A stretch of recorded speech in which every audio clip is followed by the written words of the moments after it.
তালগাছাড়ি এক প্রাথমিক বিদ্যালয়ে শারদ আগমনী অনুষ্ঠান।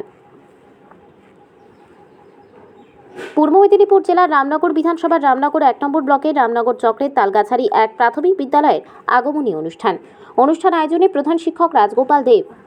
বিদ্যালয় সূত্রে জানা যায়, এই অনুষ্ঠানে 160 জন ছাত্রছাত্রী অনুষ্ঠানে অংশগ্রহণ করে। ছাত্রছাত্রীদের উৎসাহ ছিল দেখার মতো। বিদ্যালয়ে বিভিন্ন কর্মসূচিতে অংশগ্রহণ করেন। ষড়ঋতুর দেশ আমাদের এই ভারত। ঋতুচক্রের প্রথম ঋতু গ্রীষ্মের দাবদাহের পর বর্ষার হাত ধরে যে ঋতুটির আবির্ভাব ঘটে সেটি হলো শরৎ। শরৎ ঋতুটি প্রকৃত অর্থেই নানা উৎসবে মুখরিত। এই ঋতুর প্রথমেই যে উৎসবটি জনমানুষকে উদ্বেলিত করে সেটি হলো দেবী দশভূজা দুর্গার আরাধনা, দুর্গাপুজো।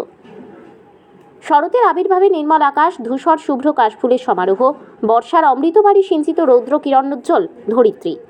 এরই মাঝে মা মহামায়ার আগমন বার্তায় দিগবিদিক অনুরণিত।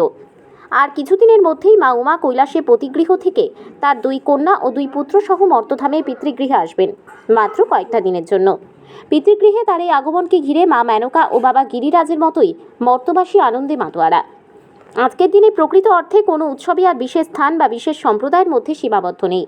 আমরা সকলেই চাই অন্য সকলের সঙ্গে উৎসবের আনন্দ ভাগ করে নিতে। তা সত্ত্বেও দুর্গাপুজোর আনন্দ উল্লাস মূলত বাঙালি সমাজের মধ্যেই কেন্দ্রীভূত। এই উৎসব মুখর পরিবেশে দেবী দুর্গার আরাধনার প্রাকারে যে ধর্মীয় আচার অনুষ্ঠানটিতে হিন্দু ধর্মাবলম্বী প্রায় সকলেই অংশগ্রহণ করে, সেটি হলো পিতৃপুরুষের বিদেহী আত্মার অক্ষয় শান্তি কামনায় বর্তমান বংশধরদের প্রার্থনা, যার প্রধান অঙ্গ হল পিণ্ডদান ও তর্পণ।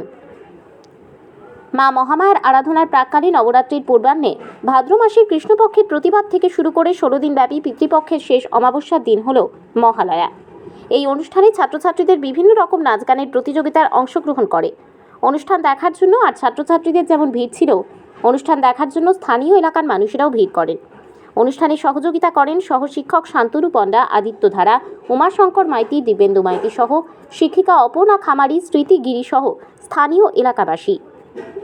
রামনগর থেকে নিজস্ব প্রতিনিধির রিপোর্ট, ডিএন আপডেট।